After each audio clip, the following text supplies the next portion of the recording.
ಪ್ರಾರ್ಥನೆ ಮಾಡಿಕೊಳ್ಳ್ರಿ.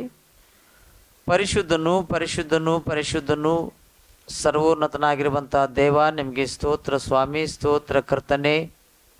ಈ ಒಂದು ಉದಯ ಕಾಲದಲ್ಲಿ ಸ್ವಾಮಿ, ನನ್ನ ಮಕ್ಕಳಾಗಿರುವಂಥ ನಾವು ಇಷ್ಟರವರೆಗೆ ಸ್ವಾಮಿ ನಿಮ್ಮನ್ನು ಸ್ತುತಿಸಿ ಕೊಂಡಾಡಿರುವಂಥದ್ದು ಮಾತ್ರವಲ್ಲದೆ ದೇವ, ನೀವು ನಮ್ಮ ಆತ್ಮಕ್ಕೆ ಬೇಕಾಗಿರುವಂಥ ಆಹಾರವನ್ನು, ಅಂದರೆ ನೀವು ಕೊಟ್ಟಿರುವಂಥ ವಾಕ್ಯವನ್ನು ನಾವು ತಿಳಿದುಕೊಳ್ಳುವುದಕ್ಕೋಸ್ಕರವಾಗಿ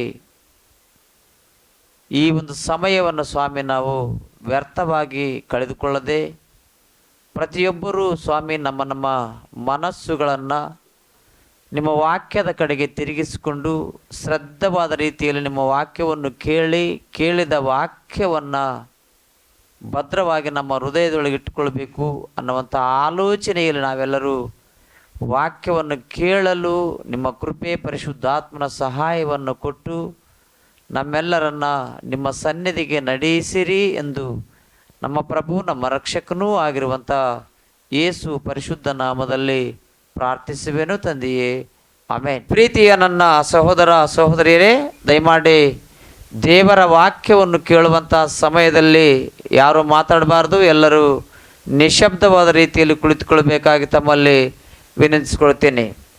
ಪ್ರಿಯರೇ, ಇವತ್ತು ನಾವು ಕೇಳುವಂಥ ಪಾಠವು ನೀತಿವಂತನೂ ಇಲ್ಲ, ಒಬ್ಬನಾದರೂ ಇಲ್ಲವಾದರೆ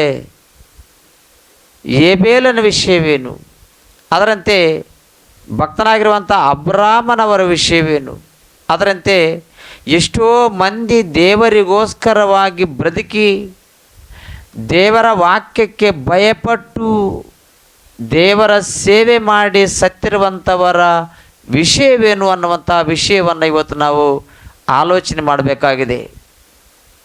ಯಾಕಂತಂದರೆ ದೇವರ ವಾಕ್ಯವನ್ನು ಕೇಳಿರುವಂಥವರು, ದೇವರ ವಾಕ್ಯವನ್ನು ಓದಿರುವಂಥವರು ದೇವರ ವಾಕ್ಯದಲ್ಲಿ ನೆಲೆಗೊಳ್ಳದೆ ದೇವರ ವಾಕ್ಯಕ್ಕೆ ಭಯಪಟ್ಟು ಜೀವಿಸುವುದನ್ನು ಬಿಟ್ಟು ತಾವು ಬದುಕೋದಕ್ಕೋಸ್ಕರವಾಗಿ ಅನ್ಯಾಯವಾದ ಕಾರ್ಯಗಳನ್ನು ಮಾಡುವಂಥವರು ಬಹಳಷ್ಟು ಮಂದಿ ಯೇಸು ಸ್ವಾಮಿಯನ್ನು ನಂಬಿರುವಂಥವರು ಕೂಡ ಇರುವರು ಅನ್ನುವಂಥ ವಿಷಯವನ್ನು ನಾವಿಲ್ಲಿ ಗಮನಿಸಬೇಕು. ಯೇಸು ಸ್ವಾಮಿಯವರ ವಾಕ್ಯವನ್ನು ತಿಳ್ಕೊಂಡವರು, ಯೇಸು ಸ್ವಾಮಿಯನ್ನು ನಂಬಿರುವಂಥವರು ಭಾಳಷ್ಟು ಮಂದಿ ದೇವರ ವಾಕ್ಯದಲ್ಲಿ ನೆಲೆಗೊಳ್ಳದೆ, ದೇವರನ್ನು ನಂಬದೆ, ದೇವರ ಮಾತುಗಳ ಪ್ರಕಾರ ಬದುಕಬೇಕು ಅನ್ನುವಂಥ ಆಲೋಚನೆಯಲ್ಲಿಲ್ಲದವರು, ದೇವರಿಗೋಸ್ಕರವಾಗಿ ಬದುಕಬೇಕು ಅನ್ನುವಂಥ ಆಲೋಚನೆ ಇಲ್ಲದವರು, ಅಥವಾ ದೇವರ ವಾಕ್ಯಕ್ಕೆ ಭಯಪಟ್ಟು ಜೀವಿಸಬೇಕು ಅನ್ನುವಂಥ ಆಲೋಚನೆ ಇಲ್ಲದವರು ದೇವರ ಸೇವೆ ಮಾಡುವಂಥವರನ್ನು ಅಥವಾ ದೇವರ ವಾಕ್ಯವನ್ನು ಪ್ರಕಟಿಸುವಂಥವರನ್ನು, ದೇವರ ವಾಕ್ಯಕ್ಕೋಸ್ಕರವಾಗಿ ಬದುಕಬೇಕು ಅನ್ನುವಂಥವರನ್ನು ಹೀಯಾಳನೆ ಮಾಡಿ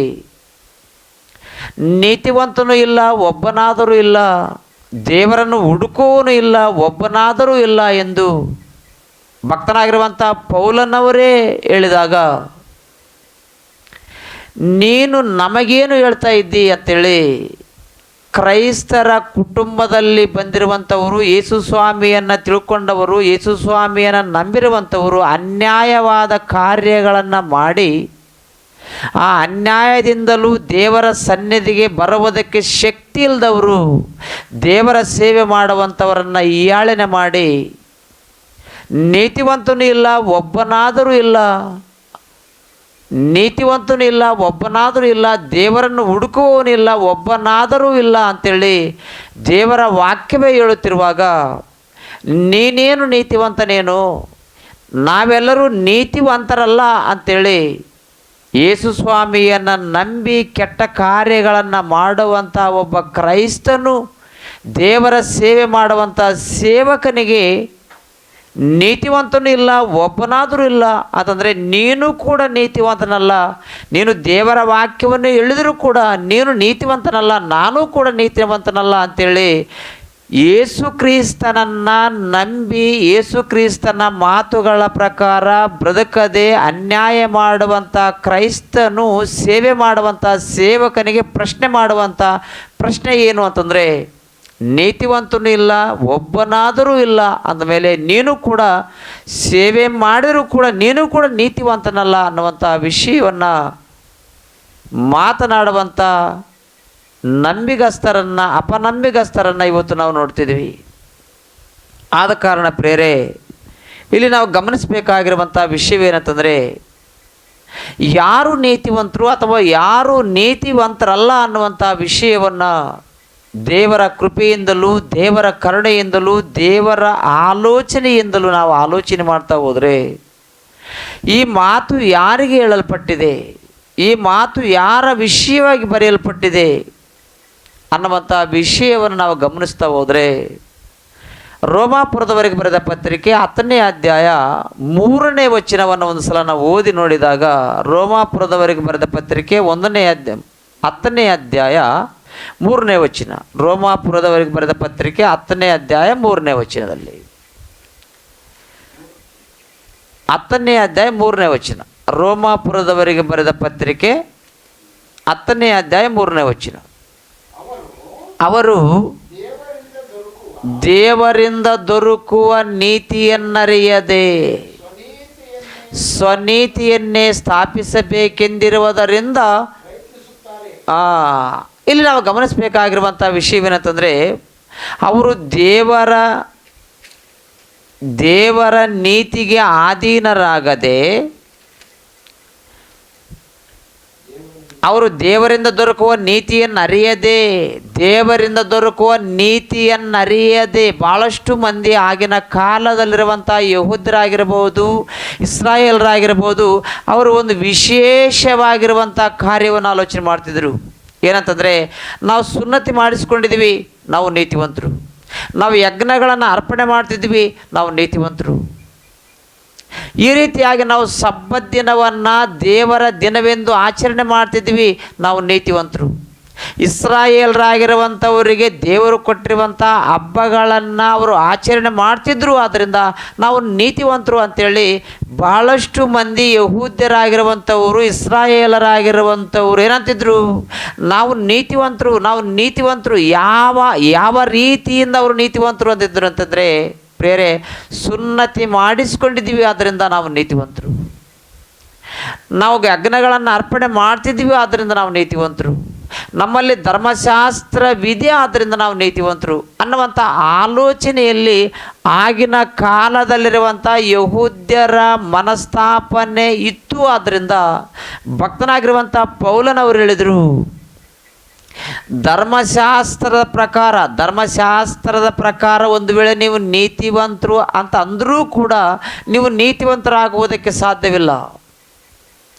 ಧರ್ಮಶಾಸ್ತ್ರದ ಪ್ರಕಾರ ನೀವು ನೀತಿವಂತರು ಅಂದರೂ ಕೂಡ ನೀವು ನೀತಿವಂತರಾಗುವುದಕ್ಕೆ ಸಾಧ್ಯವಿಲ್ಲ. ಯಾಕಂದರೆ ನಮ್ಮ ಪ್ರಭುವಾಗಿರುವಂಥ ಯೇಸು ಸ್ವಾಮಿಯವರ ಮೂಲಕವಾಗಿಯೇ ನಿಮ್ಮ ಪಾಪಗಳಾಗಿರ್ಬೋದು, ನಮ್ಮ ಪಾಪಗಳಾಗಿರ್ಬೋದು, ಭೂಮಿ ಮೇಲಿರುವಂಥ ಎಲ್ಲ ಮನುಷ್ಯರ ಪಾಪಗಳು ಕ್ಷಮಿಸಲ್ಪಡುವುದಕ್ಕೆ ಸಾಧ್ಯ.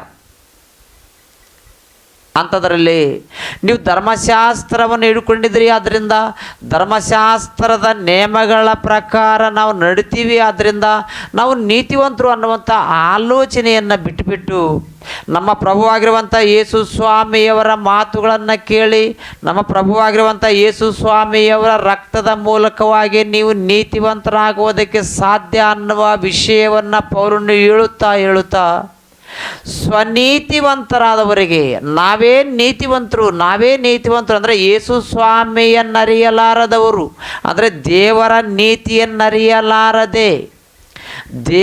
ನೀತಿಯನ್ನರಿಯದೆ ಸ್ವನೀತಿಯನ್ನು ಸ್ಥಾಪಿಸಬೇಕೆಂದಿರುವವರು ಆಗಿನ ಕಾಲದಲ್ಲಿ ಇದ್ದರು, ಈಗಿನ ಕಾಲದಲ್ಲಿಯೂ ಕೂಡ ಇರುವರು. ಅವರು ಯಾರು? ಇವತ್ತು ಕೂಡ ನಮ್ಮ ಪ್ರಭುವಾಗಿರುವಂಥ ಯೇಸು ಸ್ವಾಮಿಯವರನ್ನು ನಂಬಲಾರದೆ ನಾವು ನೀತಿವಂತರು ಅನ್ನುವಂಥವ್ರು ಈಗಲೂ ಕೂಡ ಭಾಳಷ್ಟು ಮಂದಿ ಇರುವರು. ಆವತ್ತು ಕೂಡ ಯೇಸು ಕ್ರಿಸ್ತನನ್ನು ನಂಬಲಾರದೇ ಇದ್ದರೂ ಕೂಡ ನಾವು ನೀತಿವಂತರು ಅನ್ನುವಂಥ ಆಲೋಚನೆಯಲ್ಲಿದ್ದರು. ಅಂಥವರಿಗೆ ಭಕ್ತರಾಗಿರುವಂಥ ಪೌಲನವರು ಹೇಳಿದರು, ನೀತಿವಂತನೂ ಇಲ್ಲ, ಒಬ್ಬನಾದರೂ ಇಲ್ಲ.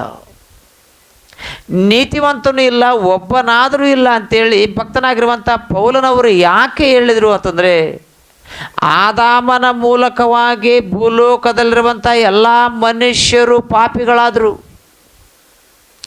ಆದಾಮನು ಮಾಡಿದ ಪಾಪಕ್ಕೆ ಸಮಾನವಾದ ಪಾಪವನ್ನು ಮಾಡದೇ ಇದ್ದವರ ಮೇಲೆಯೂ ಕೂಡ ಆ ಪಾಪವರ ಮೇಲೆ ಆಳ್ವಿಕೆ ನಡೆಸ್ತಾ ಇತ್ತು. ಇಲ್ಲಿ ನಾವು ಗಮನಿಸಬೇಕು, ಆದಾಮನು ಮಾಡಿದ ಪಾಪಕ್ಕೆ ಸಮಾನವಾದ ಪಾಪವನ್ನು ಮಾಡದೇ ಇದ್ದವರ ಮೇಲೆಯೂ ಕೂಡ ಆ ಪಾಪವು ನಡೆಯುತ್ತಿರುವುದು. ಆದ್ದರಿಂದ ನೀತಿವಂತನೂ ಇಲ್ಲ, ಒಬ್ಬನಾದರೂ ಇಲ್ಲ. ಆದರೆ ಯಾರ ಮೂಲಕವಾಗಿ ನೀತಿವಂತರಾಗುವುದಕ್ಕೆ ಸಾಧ್ಯ? ಯಾರ ಮೂಲಕವಾಗಿ ನೀತಿವಂತರಾಗುವುದಕ್ಕೆ ಸಾಧ್ಯ ಅಂದರೆ ನಮ್ಮ ಪ್ರಭುವಾಗಿರುವಂಥ ಯೇಸು ಸ್ವಾಮಿಯವರ ರಕ್ತದ ಮೂಲಕವಾಗಿ, ಆತನ ಮೂಲಕವಾಗಿ ನಾವು ನೀತಿವಂತರಾಗುವುದಕ್ಕೆ ಸಾಧ್ಯವಾದ್ದರಿಂದ ನೀತಿವಂತರನ್ನಾಗಿ ಮಾಡುವಂಥ ಯೇಸು ಸ್ವಾಮಿಯವರನ್ನು ನಂಬಲಾರದೆ ನಾವು ನೀತಿವಂತರು ಅನ್ನುವಂಥ ಪರಿಸಾಯರಿದ್ದರು. ಆದ್ದರಿಂದ ಅವರಿಗೆ ಹೇಳಿದರು ಪೌಲನವರು, ನೀತಿವಂತನೂ ಇಲ್ಲ, ಒಬ್ಬನಾದರೂ ಕೂಡ ಇಲ್ಲ. ದಾವೀದನ ಕಾಲದಲ್ಲಿಯೂ ಕೂಡ ಭಾಳಷ್ಟು ಮಂದಿ ನಾವು ನೀತಿವಂತರು ಅನ್ನುವಂಥವ್ರು ಇದ್ದರು. ಆ ದಾವೀದನವರು ಕೂಡ ಹೇಳಿದರು, ನೀತಿವಂತನೂ ಇಲ್ಲ, ಒಬ್ಬ ಇಲ್ಲ. ಯಾಕಂದರೆ ದೇವರಿಂದಲೇ ನಾವು ನೀತಿವಂತರಾಗುವುದಕ್ಕೆ ಸಾಧ್ಯ. ನೇಮ ನಿಷ್ಠೆಗಳನ್ನು ಅನುಸರಿಸಿ ನಾವು ನೀತಿವಂತರಾಗುವುದಕ್ಕೆ ಸಾಧ್ಯವಿಲ್ಲ ಎಂದು ಭಕ್ತನಾಗಿರುವಂಥ ಪೌಲನವರು ಹೇಳಿದರು, ಭಕ್ತನಾಗಿರುವಂಥ ದಾವೀದನವರು ಕೂಡ ಹೇಳಿದರು.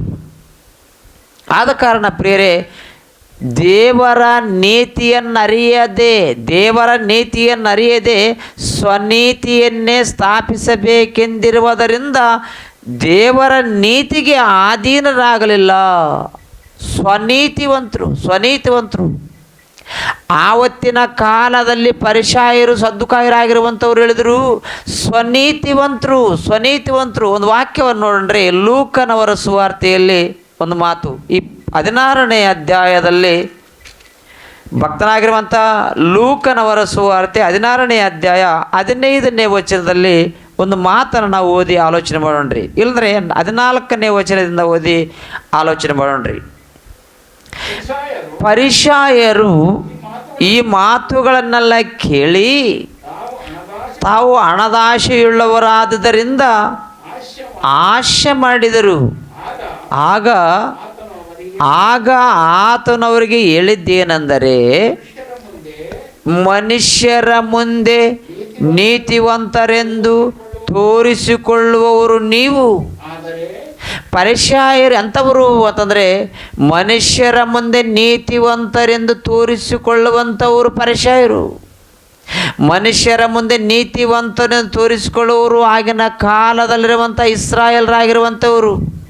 ಆದರೆ ಇಲ್ಲಿ ನಮ್ಮ ಪ್ರಭುವಾಗಿರುವಂಥ ಸ್ವಾಮಿಯವರು ಹೇಳಿದರು, ಮನುಷ್ಯರ ಮುಂದೆ ನೀತಿವಂತರೆಂದು ತೋರಿಸಿಕೊಳ್ಳುವವರು ನೀವು, ಆದರೆ ದೇವರು ನಿಮ್ಮ ಹೃದಯಗಳನ್ನು ತಿಳಿದುಕೊಂಡಿದ್ದಾನೆ ಅಂದರು. ಇಲ್ಲಿ ನಾವು ತಿಳ್ಕೊಳ್ಬೇಕಾಗಿರುವಂಥ ವಿಷಯವೇನಂತಂದರೆ, ನೀತಿವಂತನೂ ಇಲ್ಲ, ಒಬ್ಬನಾದರೂ ಇಲ್ಲ. ಅಂದರೆ ಯಾರು ನೀತಿವಂತರು, ಯಾರು ಅನೀತಿವಂತರು ಅಂತಂದರೆ, ಸ್ವತಃವಾಗಿ ನಮ್ಮಷ್ಟಕ್ಕೆ ನಾವೇ ನೀತಿವಂತರು. ಸುನ್ನತಿ ಮಾಡಿಸ್ಕೊಂಡ್ರೆ ನೀತಿವಂತರು, ಧರ್ಮ ಕಾರ್ಯಗಳನ್ನು ಮಾಡಿದರೆ ನೀತಿವಂತರು, ಯಜ್ಞಗಳನ್ನು ಅರ್ಪಣೆ ಮಾಡಿದರೆ ನೀತಿವಂತರು ಅನ್ನುವಂಥ ಆಲೋಚನೆಯಲ್ಲಿ ಆಗಿನ ಕಾಲದಲ್ಲಿರುವಂಥ ಪರಿಸಾಯರ ಮನಸ್ಸಾಕ್ಷಿ ಇತ್ತು. ಆದ್ದರಿಂದ ಭಕ್ತನಾಗಿರುವಂಥ ಪೌಲನವರು ಹೇಳಿದರು, ನೀತಿವಂತನೂ ಇಲ್ಲ, ಒಬ್ಬನಾದರೂ ಇಲ್ಲ, ದೇವರನ್ನು ಹುಡುಕೋನಿಲ್ಲ, ಒಬ್ಬನಾದರೂ ಇಲ್ಲ ಅನ್ನುವಂಥ ವಿಷಯವನ್ನು ಭಕ್ತನಾಗಿರುವಂಥ ಪೌಲನವರು ಹೇಳಿದರು. 3ನೇ ಅಧ್ಯಾಯ ರೋಮಾಪುರದವರೆಗೆ ಬರೆದ ಪತ್ರಿಕೆಯಲ್ಲಿ 3ನೇ ಅಧ್ಯಾಯದಲ್ಲಿ 12ನೇ ವಚನ, ಭಕ್ತನಾಗಿರುವಂಥ ಪೌಲನವರು ರೋಮಾಪುರದವರೆಗೆ ಬರೆದ ಪತ್ರಿಕೆ 3ನೇ ಅಧ್ಯಾಯ 10ನೇ ವಚನದಿಂದ ಕೆಲವು ವಚನಗಳನ್ನು ಓದಿ ನಾವು ಆಲೋಚನೆ ಮಾಡೋಣ್ರಿ. 10ನೇ ವಚನ, ಇದು ಶಾಸ್ತ್ರದಲ್ಲಿ ಬರೆದಿರುವ ಮಾತುಗಳಿಗೆ ಸರಿಯಾಗಿದೆ. ಅವು ಯಾವುವೆಂದರೆ, ನೀತಿವಂತನೂ ಇಲ್ಲ, ಒಬ್ಬನಾದರೂ ಇಲ್ಲ, ತಿಳುವಳಿಕೆಯುಳ್ಳವನೂ ಇಲ್ಲ, ದೇವರನ್ನು ಹುಡುಕುವವನೂ ಇಲ್ಲ, ಎಲ್ಲರೂ ದಾರಿ ತಪ್ಪಿ ನಡೆಯುತ್ತಾರೆ. ಯಾರು ಎಲ್ಲರೂ ಅಂತಂದರೆ ಪರಿಸಾಯರಾಗಿರುವಂಥ ನೀವು, ದಾರಿ ತೋರಿಸುವಂಥ ನೀವು, ಧರ್ಮಶಾಸ್ತ್ರವನ್ನು ಹೇಳಬೇಕಾಗಿರುವಂಥ ನೀವು, ಧರ್ಮಶಾಸ್ತ್ರದ ಪಂಡಿತರಾಗಿರುವಂಥ ನೀವು ಕೂಡ ಏನು ಮಾಡ್ತಾ ಇದ್ರಿ? ಧರ್ಮಶಾಸ್ತ್ರವನ್ನು ಮೀರಿ ನಡೀತಾ ಇದ್ರಿ. ಧರ್ಮಶಾಸ್ತ್ರಕ್ಕೆ ನ್ಯಾಯ ಮಾಡದೆ ನಡೀತಾ ಇದ್ರಿ. ಆದ ಕಾರಣ ನೀತಿವಂತನು ಅಂತೇಳಿ ಒಂದು ವೇಳೆ ನೀವು ಅಂದುಕೊಂಡ್ರೂ ಕೂಡ, ನಿಮ್ಮಷ್ಟಕ್ಕೆ ಒಂದು ವೇಳೆ ನೀವು ನೀತಿವಂತನು ಅನ್ನುವಂಥ ಮಾತು ನೀವು ಅಂದುಕೊಂಡ್ರೂ ಕೂಡ, ಇಲ್ಲಿ ಭಕ್ತನಾಗಿರುವಂಥ ಪೌಲನವರು ಹೇಳಿದರು ಒಂದು ಮಾತು 20ನೇ ವಚನದಲ್ಲಿ, 3ನೇ ಅಧ್ಯಾಯ 20ನೇ ವಚನದಲ್ಲಿ, ಯಾಕಂದರೆ ಯಾವನಾದರೂ ನೇಮ ನಿಷ್ಠೆಗಳನ್ನು ಅನುಸರಿಸಿ ದೇವರ ಸನ್ನಿಧಿಯಲ್ಲಿ ನೀತಿವಂತನೆಂದು ನಿರ್ಣಯಿಸಲ್ಪಡುವುದಿಲ್ಲ. ಧರ್ಮಶಾಸ್ತ್ರದಿಂದ ಪಾಪದ ಅರಿವುಂಟಾಗುತ್ತದಷ್ಟೇ. ಏನಮ್ಮ ನೀವು ಗಮನಿಸ್ರಿ. ಆದರೆ ನೀತಿವಂತನಾಗಬೇಕು. ಆದರೆ 21ನೇ ವಚನದಲ್ಲಿ ಹೇಳುತ್ತಿರುವನು, ಈಗಲಾದರೂ ದೇವರಿಂದ ದೊರಕುವ ನೀತಿಯು ಧರ್ಮಶಾಸ್ತ್ರ ನಿಯಮಗಳಿಲ್ಲದೆ ಪ್ರಕಟವಾಗಿದೆ. ಧರ್ಮಶಾಸ್ತ್ರ ನಿಯಮಗಳಿಲ್ಲದೆ ನೀತಿ ಪ್ರಕಟವಾಗಿದೆ. ಹೇಗೆ? ಧರ್ಮಶಾಸ್ತ್ರದಿಂದ ಯಾರೂ ನೀತಿವಂತರಾಗುವುದಕ್ಕೆ ಸಾಧ್ಯವಿಲ್ಲ. ಧರ್ಮಶಾಸ್ತ್ರ ಅನ್ನುವಂಥದ್ದು ನೀನು ಪಾಪವನ್ನು ಮಾಡ್ತಿದ್ದೀಯ ಅಂತೇಳಿ ತೋರಿಸುವುದೇ ಹೊರತು ಪಾಪವನ್ನು ತೊಳೆಯುವಂಥದ್ದು ಧರ್ಮಶಾಸ್ತ್ರವಲ್ಲ. ಧರ್ಮಶಾಸ್ತ್ರವು ಪಾಪವನ್ನು ತೊಳೆಯುವುದಿಲ್ಲವಾದ್ದರಿಂದ ಪಾಪವನ್ನು ತೊಳೆಯುವಂಥದ್ದೇನು ಅಂತಂದರೆ ನಮ್ಮ ಪ್ರಭುವಾಗಿರುವಂಥ ಯೇಸು ಸ್ವಾಮಿಯವರ ರಕ್ತವು. ಆದ್ದರಿಂದ ಇಲ್ಲಿ ಹೇಳುತ್ತಿರುವನು, ಈಗಲಾದರೂ ಧರ್ಮಶಾಸ್ತ್ರವನ್ನು ಬಿಟ್ಟು ಬರ್ರಿ, ಈಗಲಾದರೂ ದೇವರಿಂದ ದೊರಕುವ ನೀತಿಯು ಧರ್ಮಶಾಸ್ತ್ರ ನಿಯಮಗಳಿಲ್ಲದೆ ಪ್ರಕಟವಾಗಿದೆ. ಅದು ಮೋಶೆ ಧರ್ಮಶಾಸ್ತ್ರದಿಂದಲೂ ಪ್ರವಾದಿಗಳ ನುಡಿಗಳಿಂದಲೂ ಸಾಕ್ಷಿಗೊಂಡಿರುತ್ತದೆ. ದೇವರಿಂದಾಗುವ ಆ ನೀತಿ ಯಾವುದೆಂದರೆ, ಯೇಸು ಕ್ರಿಸ್ತನನ್ನು ನಂಬುವುದರಿಂದಲೇ ನಂಬುವವರೆಲ್ಲರಿಗೆ ದೊರಕುವಂಥದ್ದು. ಹೆಚ್ಚು ಕಡಿಮೆ ಏನೂ ಇಲ್ಲ. ಎಲ್ಲರೂ ಪಾಪ ಮಾಡಿ ದೇವರ ಮಹಿಮೆಯನ್ನು ಹೊಂದದೆ ಹೋಗಿದ್ದಾರೆ. ಅವರು ನೀತಿವಂತರೆಂದು ನಿರ್ಣಯ ಹೊಂದುವುದು ದೇವರ ಉಚಿತಾರ್ಥವಾದ ಕೃಪೆಯಿಂದಲೇ. ಕ್ರಿಸ್ತೇಸುವಿನಿಂದಾದ ಪಾಪ ವಿಮೋಚನೆಯ ಮೂಲಕವಾಗಿ ಆಗುವುದು. ಈತನು ತನ್ನ ರಕ್ತವನ್ನು ಸುರಿಸಿ ನಂಬಿಕೆಯಿದ್ದವರಿಗಾಗಿ ಕೃಪಾಧಾರವಾಗಿರಬೇಕೆಂದು ದೇವರು ಈತನನ್ನು ಮುಂದಿಟ್ಟನು. ನೀತಿವಂತನು ಇಲ್ಲ, ಒಬ್ಬನಾದರೂ ಇಲ್ಲ ಅಂತಂದರೆ ನಾನು ಇವತ್ತು ನೀತಿವಂತರು ಅಂತೇಳಿ ನಾನು ಸಾಕ್ಷಿ ಹೇಳ್ಕೊಳ್ತೀನಿ. ದೇವರ ವಾಕ್ಯವನ್ನು ಹೇಳುವಂಥ ನಾನು ನೀತಿವಂತನು ಅಂತಿದ್ದೀನಿ. ಹೇಗೆ ನೀತಿವಂತನು ನಾನು? ನಮ್ಮ ಪ್ರಭುವಾಗಿರುವಂಥ ಯೇಸು ಸ್ವಾಮಿಯವರ ರಕ್ತದ ಮೂಲಕವಾಗಿ ನನ್ನ ಪಾಪಗಳನ್ನು ತೊಳ್ಕೊಂಡಿದ್ದೀನಿ. ಆದ್ದರಿಂದ ನಾನು ನೀತಿವಂತನು ಅಂತೇಳಿ ನಾನು ಗಟ್ಟಿಯಾಗಿ ಹೇಳುವುದಕ್ಕೆ ನಾನು ಧೈರ್ಯ ತಂದುಕೊಂಡಿದ್ದೀನಿ. ಪ್ರೇರೆ, ನೀವು ಆಲೋಚನೆ ಮಾಡಿರಿ. ಯಾಕಂದರೆ ನಮ್ಮ ಪ್ರಭುವಾಗಿರುವಂಥ ಯೇಸು ಸ್ವಾಮಿಯವರ ಉಚಿತವಾಗಿ ಕೊಡುವಂಥ ನೀತಿ ಆತನ ರಕ್ತದ ಮೂಲಕವಾಗಿ ಇದೆ. ಆದ್ದರಿಂದ ನಾನು ನೀತಿವಂತನಾಗಿದ್ದೀನಿ. ಆದರೆ ಅದರಂತೆ ಯಾರ್ಯಾರು ಯೇಸು ಸ್ವಾಮಿಯನ್ನು ನಂಬಿ ಯೇಸು ಸ್ವಾಮಿಯ ಮಾತುಗಳ ಪ್ರಕಾರ ಬದುಕಿ ಆತನ ಹೆಸರಿನಲ್ಲಿ ದೀಕ್ಷೆ ಸ್ನಾನ ಮಾಡಿಸಿಕೊಳ್ಳುವರು, ಅವರೆಲ್ಲರೂ ಪಾಪಗಳು ಕ್ಷಮಿಸಲ್ಪಡುವವು. ಅಂದಿನಿಂದ ಕೂಡ ಅವರು ದೇವರ ವಾಕ್ಯವನ್ನು ಓದಿಕೊಳ್ಳುತ್ತಾ, ದೇವರ ವಾಕ್ಯವನ್ನು ಆಲೋಚನೆ ಮಾಡುತ್ತಾ, ಯಾವಾಗಲೂ ದೇವರಿಗೋಸ್ಕರವಾಗಿ ಜೀವನವನ್ನು ನಡೆಸಿದ್ದೀಯಾದರೆ ಅವರು ನೀತಿವಂತರು. ಹೇಗೆ ನೀತಿವಂತರು? ಕ್ರಿಸ್ತನ ನಿಮಿತ್ತವಾಗಿ ನೀತಿವಂತರು. ಯೇಸು ಕ್ರಿಸ್ತನ ರಕ್ತದ ಮೂಲಕವಾಗಿ ನೀತಿವಂತರು. ನೀತಿವಂತನೂ ಇಲ್ಲ, ಒಬ್ಬನಾದರೂ ಇಲ್ಲ. ಅಂದಷ್ಟು ಮಾತ್ರವಾಗಿ ಭಾಳಷ್ಟು ಮಂದಿಗೆ ದೇವರ ಸೇವೆ ಮಾಡುವಂಥವರು ಕೂಡ ನೀತಿವಂತರಲ್ಲ. ಏನ್ರಿ, ನೀವು ಆಲೋಚನೆ ಮಾಡಿರಿ.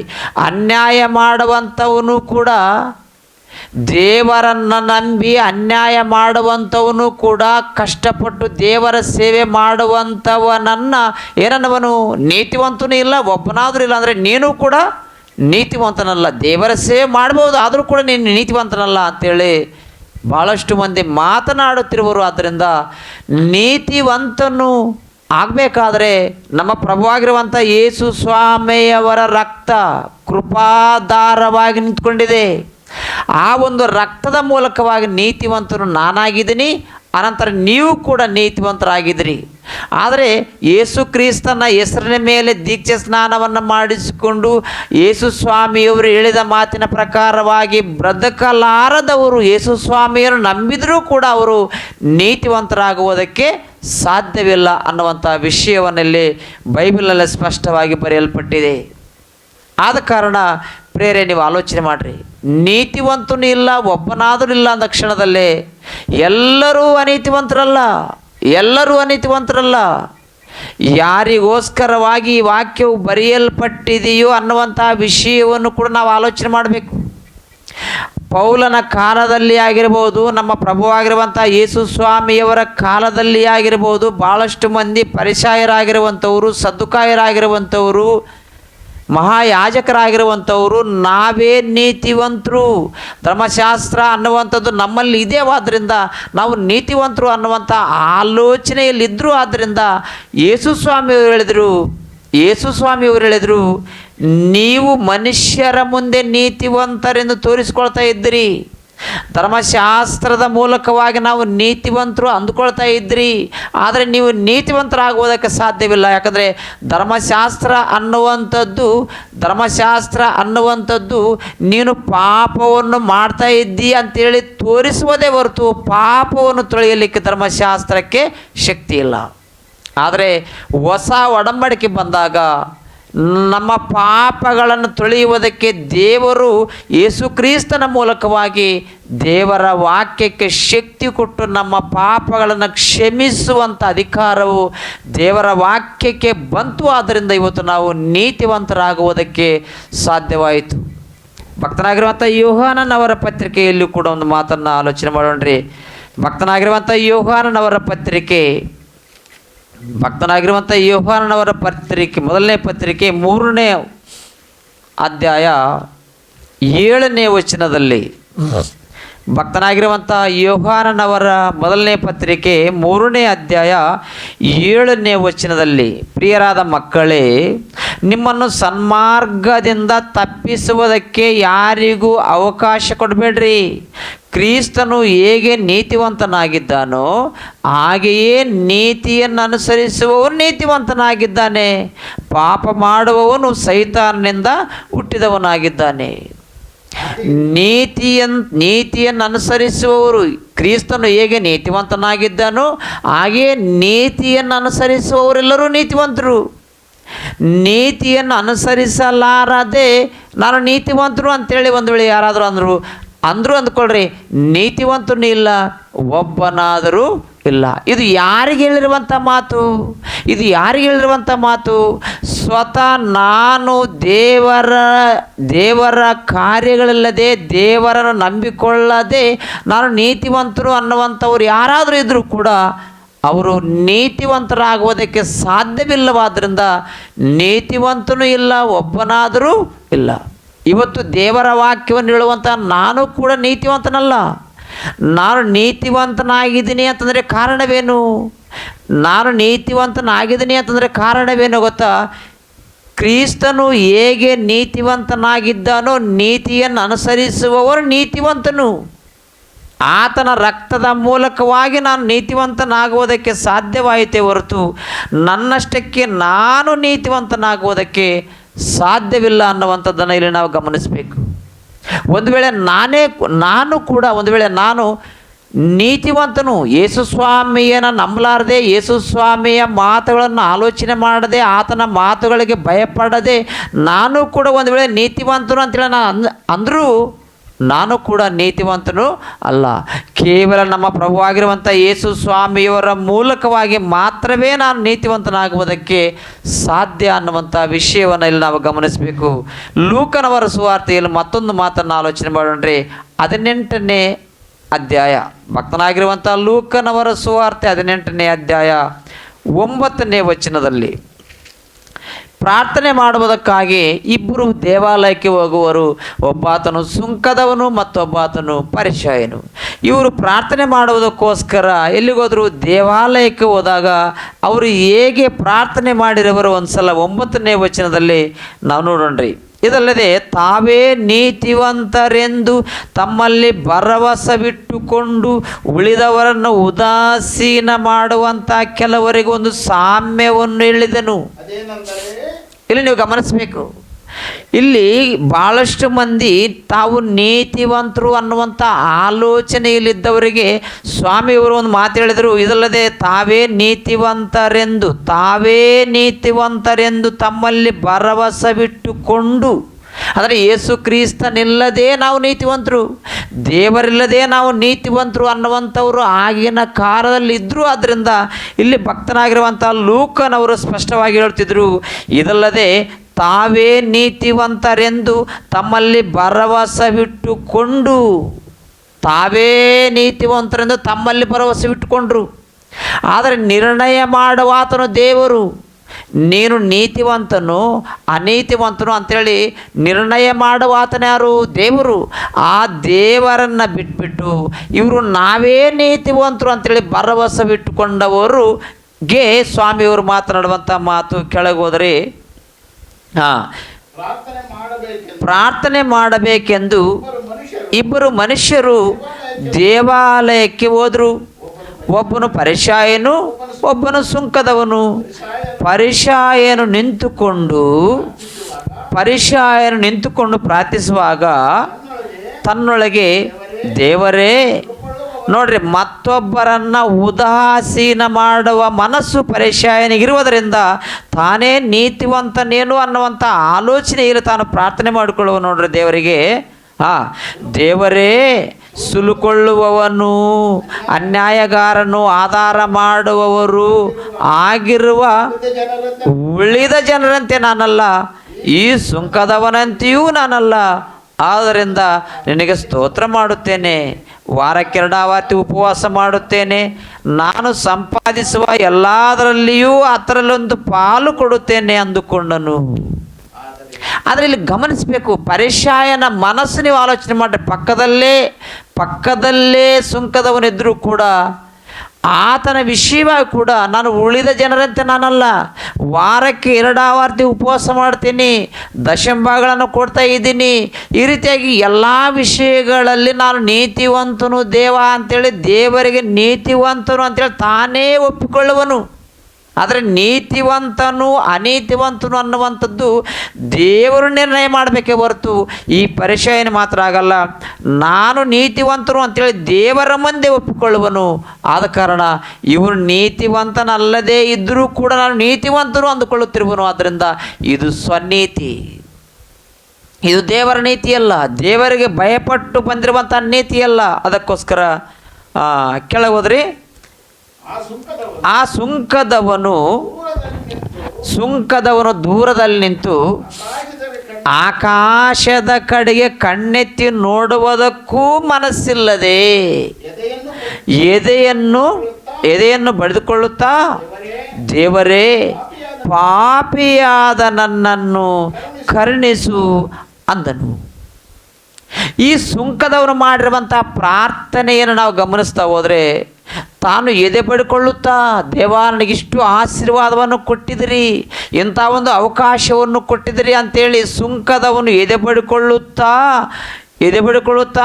ಏನು ಮಾಡಿದ? ದೇವರೇ, ಪಾಪಿಯಾದ ನನ್ನನ್ನು ಕರುಣಿಸು ಅಂದನು. ಇವನು ನೀತಿವಂತನೆಂದು ನಿರ್ಣಯಿಸಲ್ಪಟ್ಟವನಾಗಿ ತನ್ನ ಮನೆಗೆ ಹೋದನು. ಆ ಪರಿಸಾಯನು ಅಂಥವನಾಗಿ ಹೋಗಲಿಲ್ಲ. ಆದರೆ ನೀತಿವಂತನೂ ಇಲ್ಲ, ಒಬ್ಬನಾದರೂ ಇಲ್ಲ. ಅದರ ಅರ್ಥವೇನು ಅಂತಂದರೆ, ಯೇಸು ಸ್ವಾಮಿಯನ್ನು ನಂಬಿರುವಂಥ ಸುಂಕದವನು ನೀತಿವಂತನು. ಕಾರಣ ಏನು? ಯೇಸು ಕ್ರಿಸ್ತನ ಮೂಲಕವಾಗಿ ನೀತಿವಂತನು. ಜಕ್ಕಾಯನು ನೀತಿವಂತನು, ಎಬೇರನು ನೀತಿವಂತನು, ಅನಂತರ ಜಕರಿಯನು ನೀತಿವಂತನು, ಅಬ್ರಹಾಮನವರು ನೀತಿವಂತರು. ಯಾಕೆ ನೀತಿವಂತರು ಅಂತಂದರೆ, ಅವರು ದೇವರಿಂದ ನೀತಿವಂತರಾದರು, ದೇವರಿಗೆ ಭಯಪಟ್ಟು ನೀತಿವಂತರಾದರು.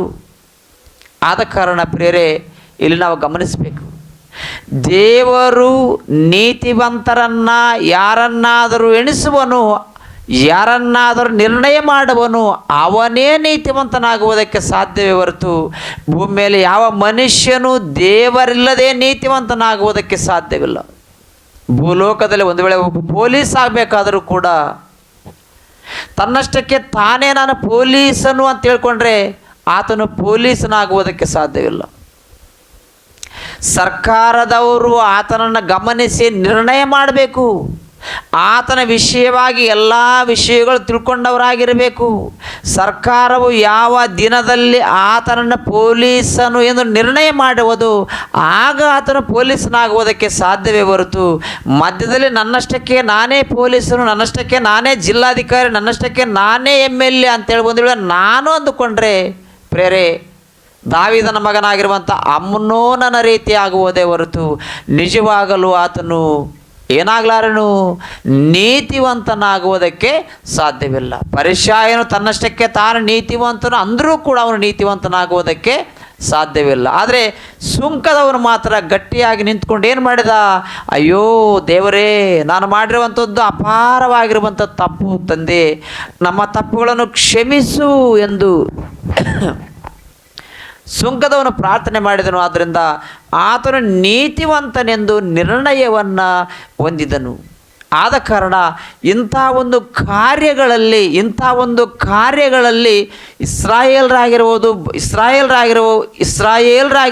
ಭಾಳಷ್ಟು ಮಂದಿ ಅನ್ಯ ಜನಗಳಾಗಿರ್ಬೋದು, ದೇವರ ವಾಕ್ಯವನ್ನು ಕೇಳಬೇಕು ಅಂದರೂ ಕೂಡ, ದೇವರ ವಾಕ್ಯವನ್ನು ತಿಳ್ಕೊಳ್ಬೇಕು ಅಂದರೂ ಕೂಡ ಸಾಮಾನ್ಯ ಜನರಿಗೆ ದೇವರ ವಾಕ್ಯವು ಹೇಳಲಾರದ ಕಾಲವು, ಸಾಮಾನ್ಯ ಜನರಿಗೆ ದೇವರ ವಾಕ್ಯವು ತಲುಪಲಾರದ ಕಾಲದಲ್ಲಿ, ಆಗಿನ ಕಾಲದಲ್ಲಿ ಜನಗಳಿದ್ದರು. ದೊಡ್ಡ ದೊಡ್ಡವರ ಕೈಯಲ್ಲಿ ಸತ್ಯವೇದವಿತ್ತು. ದೊಡ್ಡ ದೊಡ್ಡ ಪಂಡಿತರಲ್ಲಿ ಬೈಬಲ್ ಅನ್ನುವಂಥದ್ದಿತ್ತು. ಆದರೆ ಸಾಮಾನ್ಯ ಜನರಿಗೆ ದೇವರ ವಾಕ್ಯವನ್ನು ತಿಳಿಸಬೇಕು ಅಂದರೂ ಕೂಡ ಅವರಿಗಷ್ಟು ನಾಚಿಕೆ ಉಂಟಾಗುವ ಸ್ಥಿತಿ ಇತ್ತು ಏನೋ ಗೊತ್ತಿಲ್ಲ. ನಾವು ನೀತಿವಂತರು ಅನ್ನುವಂಥ ಆಲೋಚನೆ, ನಾವು ನೀತಿವಂತರು ಅನ್ನುವಂಥ ಗರ್ವ ಇದ್ದುದರಿಂದ ಭಾಳಷ್ಟು ಮಂದಿ ಸಾಮಾನ್ಯರಾಗಿರುವಂಥವರಿಗೆ ದೇವರ ವಾಕ್ಯವು ತಲುಪಲಾರದೆ ಹೋಯಿತು, ದೇವರ ವಾಕ್ಯವು ಮುಟ್ಟಲಾರದೆ ಹೋಯಿತು. ಆ ಸಮಯದಲ್ಲಿ ಭಕ್ತನಾಗಿರುವಂಥ ಪೌಲನವರು ಕೊರಿಂಥಿಯವರಿಗೆ ಒಂದು ಪತ್ರಿಕೆಯನ್ನು ಬರೆದನು. ಅದನ್ನು ಒಂದು ಸಲ ನೋಡ್ರಿ. ಕೊರಿಂಥಿಯವರಿಗೆ ಬರೆದ ಮೊದಲನೇ ಪತ್ರಿಕೆ 1ನೇ ಅಧ್ಯಾಯದಲ್ಲಿ ಭಕ್ತನಾಗಿರುವಂಥ ಪೌಲನು ಕೊರಿಂಥಿಯವರಿಗೆ ಬರೆದ ಮೊದಲನೇ ಪತ್ರಿಕೆ 1ನೇ ಅಧ್ಯಾಯ 26ನೇ ವಚನದಲ್ಲಿ ಭಕ್ತನಾಗಿರುವಂಥ ಪೌಲನವರು ಕೊರಿಂಥಿಯವರಿಗೆ ಬರೆದ ಮೊದಲನೇ ಪತ್ರಿಕೆ 1ನೇ ಅಧ್ಯಾಯ 26ನೇ ವಚನದಲ್ಲಿ, ಸಹೋದರರೇ, ದೇವರು ನಿಮ್ಮನ್ನು ಕರೆದಾಗ ಎಂಥವರನ್ನು ಕರೆದನೆಂದು ಆಲೋಚಿಸಿದಿರಿ? ಪ್ರಶ್ನೆ. ಯಾಕಂದರೆ ದೊಡ್ಡ ದೊಡ್ಡವರು ಕೈಯಲ್ಲಿ ದೇವರ ವಾಕ್ಯವಿತ್ತು. ಆದ್ದರಿಂದ ಅವರು ದೊಡ್ಡ ದೊಡ್ಡವರ ವಿಷಯವಾಗಿ ಆಲೋಚನೆ ಮಾಡ್ತಿದ್ರು. ಆದ್ದರಿಂದ ಸಾಮಾನ್ಯ ಜನರಿಗೆ ದೇವರ ವಾಕ್ಯವು ತಿಳಿಸ್ಬೇಕು ಅಂದರೂ ಕೂಡ ಆ ದೊಡ್ಡವರಿಗೆ ನಾಚಿಕೆ ಆಗ್ತಿತ್ತೇನು. ದೇವರ ವಾಕ್ಯವು ತಿಳಿಸ್ಲಿಕ್ಕೆ ಮನಸ್ಸು ಮಾಡಲಾರದ ಕಾಲ, ದೇವರ ವಾಕ್ಯವನ್ನು ತಿಳ್ಕೊಳ್ಬೇಕು ಅಂದರೂ ಕೂಡ ನಮ್ಮಂಥವರ ಬಳಿಗೆ ಯಾರು ಬರುವರು ಅನ್ನುವಂಥ ಕಾಲದಲ್ಲಿ ಕೊರಿಂಥಿ ಸಭೆ ಇತ್ತು. ಆ ಕೊರಿಂಥಿ ಸಭೆಯವರಿಗೆ ಭಕ್ತನಾಗಿರುವಂಥ ಪೌಲನವರು ಹೇಳಿದರು, ದೇವರು ನಿಮ್ಮನ್ನು ಕರೆದಾಗ ಎಂಥವರನ್ನು ಕರೆದನೆಂದು ಆಲೋಚಿಸಿದಿರಿ? ನೀವು ಎಂಥವರನ್ನು ಕರೆಯುವನಂತೇಳಿ ನೀವು ಅಂದುಕೊಳ್ತಾ ಇದ್ದೀರಿ? ಏನ್ರಿ, ನೀವು ಆಲೋಚನೆ ಮಾಡಿರಿ. ದೇವರು ನಿಮ್ಮನ್ನು ಕರೆದಾಗ ಎಂಥವರನ್ನು ಕರೆಯುತ್ತಿರುವನು ಅಂಥೇಳಿ ನೀವು ಆಲೋಚನೆ ಮಾಡ್ತಾ ಇದ್ದೀರಿ. ಈ ಭೂಲೋಕದಲ್ಲಿ ಪರಿಶಾಯರು, ಸದ್ದುಕಾಯರಾಗಿರುವಂಥವರು ನಾವೇ ನೀತಿವಂತರು, ಉಳಿದವರೆಲ್ಲರೂ ಪಾಪಿಗಳು ಅಂಥೇಳಿ ಅವರ ಸನ್ನಿಧಿಗೆ ಹೋಗುವುದಕ್ಕೆ ಅವರಿಗೆ ನಾಚಿಕೆ ಆಗ್ತಾ ಇತ್ತು. ಅವರಿಗೆ ದೇವರ ಮಾತುಗಳನ್ನು ಹೇಳುವುದಕ್ಕೆ ಅವರಿಗೆ ಮನಸ್ಸು ಮಾಡದೇ ಇರ್ತಿತ್ತು. ಆದ್ದರಿಂದ ಭಕ್ತನಾಗಿರುವಂಥ ಪೌಲನವರು ಹೇಳಿದರು, ದೇವರು ನಿಮ್ಮನ್ನು ಕರೆದಾಗ ಎಂಥವರನ್ನು ಕರೆದರೆಂದು ಆಲೋಚಿಸಿದಿರಿ? ಎಂಥವರನ್ನು ಕರೆದನೆಂದು ಆಲೋಚಿಸಿದಿರಿ? ಪ್ರೇರೆ, ನೀವು ಗಮನಿಸ್ರಿ. MLAಯನ್ನು ಕರೆದಿರಬಹುದು ಅಂದ್ಕೊಳ್ತಾ ಇದ್ದೀರಾ? ಒಂದು ವೇಳೆ ಈ ಲೋಕದಲ್ಲಿ ಜಿಲ್ಲಾ ಅಧಿಕಾರಿಯಾಗಿರುವ ಆತನನ್ನು ದೇವರು ಕರೆದಿರುವನು ಅಂದ್ಕೊಳ್ತಾ ಇದ್ದೀರಾ? ಒಂದು ವೇಳೆ ಕರ್ನಾಟಕ ಮುಖ್ಯಮಂತ್ರಿಯನ್ನು ಕರೆದಿರಬಹುದು ಅಂದ್ಕೊಳ್ತಾ ಇದ್ದೀರಾ? ಒಂದು ವೇಳೆ ಪ್ರಧಾನ ಮಂತ್ರಿಯನ್ನು ಕರೆದಿರುವನು ಅಂದ್ಕೊಳ್ತಾ ಇದ್ದೀರಾ? ಯಾರನ್ನು ದೇವರು ಕರೆದನಂತೇಳಿ ನೀವು ಅಂದುಕೊಳ್ತಾ ಇದ್ದೀರಿ? ದೇವರ ದೃಷ್ಟಿಯಲ್ಲಿ MLA ಲೆಕ್ಕವಿಲ್ಲ. ದೇವರ ದೃಷ್ಟಿಯಲ್ಲಿ ಜ್ಞಾನಿ ಅನ್ನುವ ಆತನು ಲೆಕ್ಕವಿಲ್ಲ.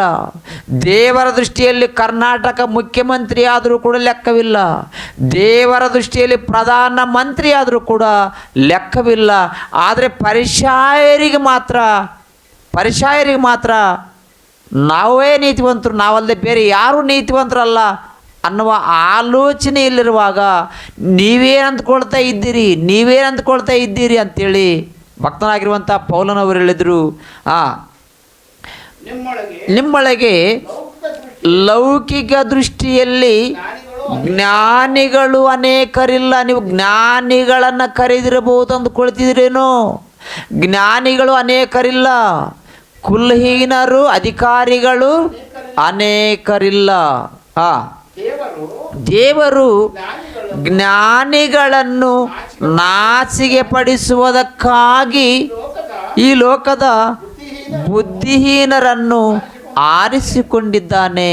ಜ್ಞಾನಿಗಳನ್ನು ನಾಚಿಕೆ ಪಡಿಸುವುದಕ್ಕಾಗಿ ನಾವೇ ಜ್ಞಾನಿಗಳು ಅಂತೇಳಿ ಆಗಿನ ಕಾಲದಲ್ಲಿರುವಂಥ ಪರಿಸಾಯರಾಗಿರುವಂಥವರು ಅಂದುಕೊಳ್ಳುತ್ತಿದ್ದರು. ಆದ್ದರಿಂದ ಜ್ಞಾನಿಗಳಾಗಿರುವಂಥವರನ್ನು ನಾಚಿಕೆ ಪಡಿಸುವುದಕ್ಕಾಗಿ ದೇವರು ಯಾರನ್ನು ಆರಿಸಿಕೊಂಡ? ಜ್ಞಾನಹೀನರನ್ನು ಆರಿಸಿಕೊಂಡ. ಜ್ಞಾನಿಗಳು ಯಾರು? ಒಂದ್ಸಲ ಯೆರೆಮೀಯ ಗ್ರಂಥದಲ್ಲಿ ಒಂದು ಮಾತನ್ನು ನೋಡೋಣ್ರಿ. ಜ್ಞಾನಿಗಳು ಅಂಥೇಳಿ ಯಾರು ಅಂದುಕೊಳ್ತಿದ್ರು ಅದನ್ನು ಒಂದ್ಸಲ ನಾವು ನೋಡಿ ಬರೋಣ್ರಿ. 8ನೇ ಅಧ್ಯಾಯದಲ್ಲಿ ಯೆರೆಮೀಯ ಗ್ರಂಥದಲ್ಲಿ 8ನೇ ಅಧ್ಯಾಯ 7ನೇ ವಚನದಲ್ಲಿ ಭಕ್ತನಾಗಿರುವಂಥ ಯೆರೆಮೀಯನ ಪುಸ್ತಕ 8ನೇ ಅಧ್ಯಾಯ 8ನೇ ವಚನ. ಭಕ್ತನಾಗಿರುವಂಥ ಯೆರೆಮೀಯನ ಪುಸ್ತಕ 8ನೇ ಅಧ್ಯಾಯ 8ನೇ ವಚನ. ಹೀಗಿರಲು ನಾವು ಜ್ಞಾನಿಗಳು, ಯಾರು? ಪರಿಸಾಯರಾಗಿರುವಂಥವರು ಮಾತನಾಡಿಕೊಳ್ಳುವಂಥ ಮಾತು. ಹೀಗಿರಲು ನಾವು ಜ್ಞಾನಿಗಳು, ಯೆಹೋವನ ಧರ್ಮಶಾಸ್ತ್ರವು ನಮ್ಮಲ್ಲಿಯೇ ಇದೆ ಎಂದು ನೀವು ಅಂದುಕೊಳ್ಳುವುದು ಹೇಗೆ? ಅಂದರೆ ಅಂದುಕೊಳ್ಳುತ್ತಿದ್ರು ನಾವು ಜ್ಞಾನಿಗಳು ಅಂತೇಳಿ ಅಂದುಕೊಳ್ಳುತ್ತಿದ್ರು. ಆದರೆ ಭಕ್ತನಾಗಿರುವಂಥ ಪೌಲನವರು ಹೇಳಿದರು, ದೇವರು ಜ್ಞಾನಿಗಳನ್ನು ನಾಚಿಕೆ ಪಡಿಸುವುದಕ್ಕಾಗಿ ಯಾರನ್ನು ಆರಿಸಿಕೊಂಡನು? ನೋಡ್ರಿ, ಈ ಲೋಕದ ನಾಚಿಕೆ ಪಡಿಸುವುದಕ್ಕಾಗಿ ಈ ಲೋಕದ ಬುದ್ಧಿಹೀನರನ್ನು ಆರಿಸಿಕೊಂಡಿದ್ದಾನೆ. ದೇವರು ಬಲಿಷ್ಠರನ್ನು ನಾಚಿಕೆ ಪಡಿಸುವುದಕ್ಕಾಗಿ ಈ ಲೋಕದ ಬಲಹೀನರನ್ನು ಆರಿಸಿಕೊಂಡಿದ್ದಾನೆ. ದೇವರು ಈ ಲೋಕದ ಕುಲಹೀನರನ್ನು, ಅಸಡ್ಡೆಯಾದವರನ್ನು ಆರಿಸಿಕೊಂಡಿದ್ದಲ್ಲದೆ ಗಣ್ಯರನ್ನು ಇಲ್ಲದಂತೆ ಮಾಡುವುದಕ್ಕಾಗಿ ಗಣನೆಗೆ ಬಾರದವರನ್ನು ಆರಿಸಿಕೊಂಡಿದ್ದಾನೆ. ಈಗಿರಲು ದೇವರ ಮುಂದೆ ಹೊಗಳಿಕೊಳ್ಳುವುದಕ್ಕೆ ಯಾರಿಗೂ ಆಸ್ಪದವಿಲ್ಲ. ದೇವರು ಆರಿಸಿಕೊಂಡಿರುವಾಗ ಒಂದು ವೇಳೆ ನಾನು ಅಂತೇಳಿ ಯಾರಾದರೂ ಹೊಗಳಿಕೊಂಡ್ರೂ ಕೂಡ ಏನು ಪ್ರಯೋಜನ? ಅದು ದೇವರಿಂದ ಆಗಿರುವಂಥದ್ದು. ದೇವರು ಬುದ್ಧಿಹೀನರನ್ನು ಆರಿಸಿಕೊಂಡಿರುವನು. ದೇವರು ಜ್ಞಾನಿಗಳನ್ನು ನಾಚಿಕೆ ಪಡಿಸುವುದಕ್ಕೋಸ್ಕರವಾಗಿ ಸಾಮಾನ್ಯರನ್ನು ಆರಿಸಿಕೊಂಡಿರುವನು. ಅದು ಆತನ ಸಂಕಲ್ಪ. ಆತನ ಮೂಲಕವಾಗಿ ಅನೇಕ ಮಂದಿ ಸಾಮಾನ್ಯರಾಗಿರುವಂಥವರು ನೀತಿವಂತರಾಗುವುದಕ್ಕೆ ಸಾಧ್ಯ. ಸುಂಕದವರು ಅಂದರೆ ಪಾಪಿಗಳು ಅಂತಿದ್ರು ಪರಿಸಾಯರು. ಮಹಾಯಾಜಕರು ಇವರೆಲ್ಲರೂ ಅವರನ್ನು ಏನಂತಿದ್ರು? ಇವರು ಪಾಪಿಗಳು, ನಾವೇ ನೀತಿವಂತರು ಅಂತೇಳಿ ಅಂತಿದ್ರು. ಆದರೆ ಅವರನ್ನೇ ದೇವರು ಆರಿಸಿಕೊಂಡ. ಪರಿಸಾಯರನ್ನು ನಾಚಿಕೆ ಪಡಿಸುವುದಕ್ಕಾಗಿ ದೇವರು ಒಂದು ಕಾಲದಲ್ಲಿ ಬುದ್ಧಿಹೀನರನ್ನು ಆರಿಸಿಕೊಂಡ. ಆದ ಕಾರಣ ನೀತಿವಂತನೂ ಇಲ್ಲ, ಒಬ್ಬನಾದರೂ ಇಲ್ಲ ಅಂತಂದರೆ ಯಾರ ವಿಷಯವಾಗಿ ಭಕ್ತನಾಗಿರುವಂಥ ಪೌಲನವರಾಗಿರ್ಬೋದು, ಭಕ್ತನಾಗಿರುವಂಥ ದಾವೀದನವರಾಗಿರ್ಬೋದು, ಯಾರ ವಿಷಯವಾಗಿ ಮಾತಾಡಿದರು ಅಂತಂದರೆ ಸ್ವನೀತಿವಂತರ ವಿಷಯವಾಗಿ. ನಾನೇ ನೀತಿವಂತನು, ದೇವರನ್ನು ನಂಬಲಾರದೆ ನಾನು ನೀತಿವಂತರು ಅಂತೇಳಿ ಒಂದು ವೇಳೆ ಯಾರಾದರೂ ಅಂದರೆ ನೀತಿವಂತನೂ ಇಲ್ಲ, ಒಬ್ಬನಾದರೂ ಇಲ್ಲ. ಯಾಕೆ ಅಂತಂದರೆ ಆದಾಮನ ಮೂಲಕವಾಗಿ ಬಂದಿರುವಂಥ ತಪ್ಪು ಎಲ್ಲರ ಮೇಲೆ ಇದೆ. ಆದ್ದರಿಂದ ಆತನ ತಪ್ಪಿನ ಮೂಲಕವಾಗಿ ಎಲ್ಲರೂ ಪಾಪಿಗಳಾಗಿದ್ದೀವಿ. ಆ ಪಾಪವನ್ನು ತೊಳ್ಕೊಳ್ಬೇಕು ಅಂದರೆ ಧರ್ಮಶಾಸ್ತ್ರದಲ್ಲಿ ಇಲ್ಲವಾದ್ದರಿಂದ ನಮ್ಮ ಪ್ರಭು ಆಗಿರುವಂಥ ಯೇಸು ಸ್ವಾಮಿಯವರ ರಕ್ತದ ಮೂಲಕವಾಗಿ ನೀತಿವಂತರು. ಆದ್ದರಿಂದ ಆತನ ರಕ್ತದ ಮೂಲಕವಾಗಿ ನೀತಿವಂತರಾಗುವುದಕ್ಕೆ ಸಾಧ್ಯವೇ ಹೊರತು ಸ್ವತಃವಾಗಿ ನೀತಿವಂತರು ಅಂತಂದರೆ ನೀತಿವಂತನೂ ಇಲ್ಲ, ಒಬ್ಬನಾದರೂ ಇಲ್ಲ ಅಂತೇಳಿ ದೇವರು ಮಾತಾಡಿದರು. ಆದ ಕಾರಣ ಈ ರೀತಿಯಾಗಿ ಒಂದು ಕಾಲದಲ್ಲಿ ಜ್ಞಾನಿಗಳಾಗಿರುವಂಥವರಿಗೆ ದೇವರ ವಾಕ್ಯ, ಐಶ್ವರ್ಯವಂತರಾಗಿರುವಂಥವರಿಗೆ ದೇವರ ವಾಕ್ಯ, ಸಾಮಾನ್ಯರಾಗಿರುವಂಥವರಿಗೆ ದೇವರ ವಾಕ್ಯವು ಸಿಗುವುದಕ್ಕೆ ಸಾಧ್ಯವಾಗುತ್ತಿರಲಿಲ್ಲವಾದ್ದರಿಂದ ಭಕ್ತನಾಗಿರುವಂಥ ಪೌಲನವರು ಹೇಳಿದರು, ಸಹೋದರರೇ, ದೇವರು ನಿಮ್ಮನ್ನು ಕರೆದಾಗ ಎಂಥವರನ್ನು ಕರೆದರೆಂದು ಆಲೋಚನೆ ಮಾಡ್ತಾ ಇದ್ದೀರಿ? ದೇವರು ನಿಮ್ಮನ್ನು ಕರೆದಾಗ ಎಂಥವರನ್ನು ಕರೆದನೆಂದು ನೀವು ಆಲೋಚನೆ ಮಾಡ್ತಾ ಇದ್ದೀರಿ. ನಿಮ್ಮನ್ನೇ ದೇವರು ಕರೆದಿರುವನು. ಯಾಕಂದರೆ ದೇವರಿಗೆ ಐಶ್ವರ್ಯವಂತನು ಅಂತೇಳಿ ಬೇಕಾಗಿಲ್ಲ, ದೇವರಿಗೆ ಬಡವನು ಅಂತೇಳಿ ಬೇಸರಗೊಳ್ಳುವವನಲ್ಲ. ಅದಕ್ಕೋಸ್ಕರ ಭಕ್ತರಾಗಿರುವಂಥ ಯಾಕೋಬನವರ ಪತ್ರಿಕೆಯನ್ನು ಒಂದು ಸಲ ನಾವು ನೋಡಿ ಆಲೋಚನೆ ಮಾಡೋಣ. ದೇವರ ಮನಸ್ಸು ಐಶ್ವರ್ಯವಂತರ ವಿಷಯವಾಗಿ ಆಗಿರಬಹುದು ಅಥವಾ ಬಡವರ ವಿಷಯವಾಗಿ ಆಗಿರಬಹುದು, ಏನು ಅಂದಿರುವನು? ಭಕ್ತನಾಗಿರುವಂಥ ಯಾಕೋಬನವರ ಪತ್ರಿಕೆ 2ನೇ ಅಧ್ಯಾಯ 2ನೇ ವಚನದಲ್ಲಿ ನೋಡಿ ನಾವು ಆಲೋಚನೆ ಮಾಡೋಣ್ರಿ. ಹೇಗಂದರೆ ಒಬ್ಬ ಮನುಷ್ಯನು ಚಿನ್ನದ ಉಂಗುರವನ್ನು, ಶೋಭಾಮಾನವಾದ ವಸ್ತ್ರಗಳನ್ನು ಹಾಕಿಕೊಂಡು ನಿಮ್ಮ ಸಭಾಮಂದಿರದೊಳಗೆ ಬರಲು. ಒಂದು ವೇಳೆ ಯಾರಾದರೂ ನಿಮ್ಮ ಮನೆಗೆ ಬಂದರು ಅಂದ್ಕೊಳ್ರಿ. ಒಂದು ವೇಳೆ ಸಾಧ್ಯವಾದರೆ MLA ಆಗಿರುವ ಆತನು ನಿಮ್ಮ ಮನೆಗೆ ಬಂದರು ಅಂದ್ಕೊಳ್ರಿ. ನೀವೇನು ಮಾಡ್ತಿದ್ರಿ? ಜ್ಞಾನವಿರುವ ಆತನು, ದೇವರ ಜ್ಞಾನವಿದ್ದವನು ಬಡವನಾದರೂ ಅಂದ್ಕೊಳ್ರಿ, ಅವನ ನೀವೇನು ಮಾಡ್ತಿದ್ರಿ? ಕಡೆಗಿಡ್ತೀರಿ. ಆದರೆ MLA ಆಗಿರುವ ಆತನು, ದುಡ್ಡಿದ್ದವನು, ಅಧಿಕಾರವುಳ್ಳವನು, ಈ ಲೋಕದಲ್ಲಿ ಸಂಪತ್ತುಳ್ಳ ಯಾವನಾದರೂ ಒಂದು ವೇಳೆ ನಿಮ್ಮ ಮನೆಗೆ ಬಂದರೆ ನೀವೇನು ಮಾಡ್ತಿದ್ರಿ? ಅದಕ್ಕೋಸ್ಕರ ಇಲ್ಲಿ ಹೇಗೆಂದರೆ ಒಬ್ಬ ಮನುಷ್ಯನು ಚಿನ್ನದ ಉಂಗುರವನ್ನು, ಶೋಭಾಮಾನವಾದ ವಸ್ತ್ರಗಳನ್ನು ಹಾಕಿಕೊಂಡು ನಿಮ್ಮ ಸಭಾಮಂದಿರದೊಳಗೆ ಬರಲು, ಮತ್ತು ಒಬ್ಬ ಬಡ ಮನುಷ್ಯನು ಹೀನವಾದ ಬಟ್ಟೆ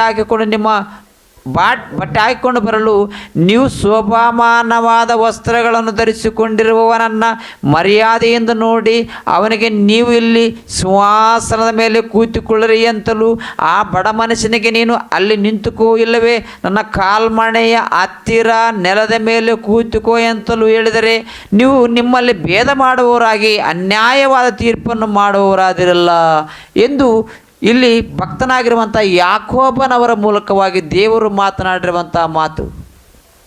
ಆದ ಕಾರಣ ಪ್ರಿಯರೇ, ಇಲ್ಲಿ ನಾವು ಗಮನಿಸಬೇಕಾಗಿರುವಂಥ ವಿಷಯವೇನೆಂದರೆ, ನೀತಿವಂತರಾಗಿರುವಂಥವರು ದಾವೀದನ ಕಾಲದಲ್ಲಿ ಇರುವರು, ಭಕ್ತನಾಗಿರುವಂಥ ಪೌಲನವರ ಕಾಲದಲ್ಲಿ ಇರುವರು. ಅವರು ಯಾರು ಅಂತಂದರೆ ಸ್ವನೀತಿವಂತರಲ್ಲ. ದೇವರನ್ನು ನಂಬಿಕೊಂಡಿರುವಂಥವರು ನೀತಿವಂತರು ಇರುವರು, ಆದರೆ ದೇವರನ್ನು ನಂಬಲಾರದೆ ನಾವು ನೀತಿವಂತರು ಅನ್ನುವಂಥ ಆಲೋಚನೆಯಲ್ಲಿ ಭಾಳಷ್ಟು ಮಂದಿ ಇದ್ದರು. ಆದ್ದರಿಂದ ಅಂಥವರಿಗೆ ಭಕ್ತನಾಗಿರುವಂಥ ಪೌಲನವರು ಹೇಳಿದರು, ಅಂಥವರಿಗೆ ಭಕ್ತನಾಗಿರುವಂಥ ದಾವೀದನವರು ಹೇಳಿದರು, ನೀತಿವಂತನೂ ಇಲ್ಲ, ಒಬ್ಬನಾದರೂ ಇಲ್ಲ. ಈಗ ನಾವ್ಯಾರು? ನಾವು ನೀತಿವಂತರು. ನಾವು ಹೇಗೆ ನೀತಿವಂತರು? ನಮ್ಮ ಪ್ರಭುವಾಗಿರುವಂಥ ಯೇಸು ಸ್ವಾಮಿಯವರ ರಕ್ತದ ಮೂಲಕವಾಗಿ ನಾವು ನೀತಿವಂತರಾಗಿದ್ವಿ. ಆ ನೀತಿಯಲ್ಲಿ ನಾವು ಕೊನೆಯವರೆಗೆ ನಡ್ಕೊಂಡು ಹೋದರೆ ದೇವರು ನಮ್ಮನ್ನು ನೀತಿವಂತರೆಂದು ನಿರ್ಣಯ ಮಾಡಿ ದೇವರಿರುವಂಥ ಲೋಕವನ್ನು ಸೇರಿಸುವನು. ಆ ಲೋಕವನ್ನು ಸೇರುವ ತನಕ ನಾವು ದೇವರಿಗೆ ಭಯಪಟ್ಟು, ದೇವರ ವಾಕ್ಯಕ್ಕೆ ಭಯಪಟ್ಟು ಜೀವಿಸುವುದಕ್ಕೆ ನಾವೆಲ್ಲರೂ ಸನ್ನದ್ಧರಾಗಬೇಕು ಎಂದು ನಿಮ್ಮೆಲ್ಲರಿಗೂ ಮನವಿ ಮಾಡುತ್ತಾ ಈ ವಾಕ್ಯವನ್ನು ಅಲ್ಲಿಗೆ ಮುಗಿಸ್ತೀನಿ. ಪ್ರಾರ್ಥನೆ ಮಾಡಿಕೊಳ್ಳ್ರಿ. ಪರಿಶುದ್ಧನಾಗಿರುವಂಥ ದೇವ ನಿಮಗೆ ಸ್ತೋತ್ರ ಸ್ವಾಮಿ, ಸ್ತೋತ್ರ ದೇವ.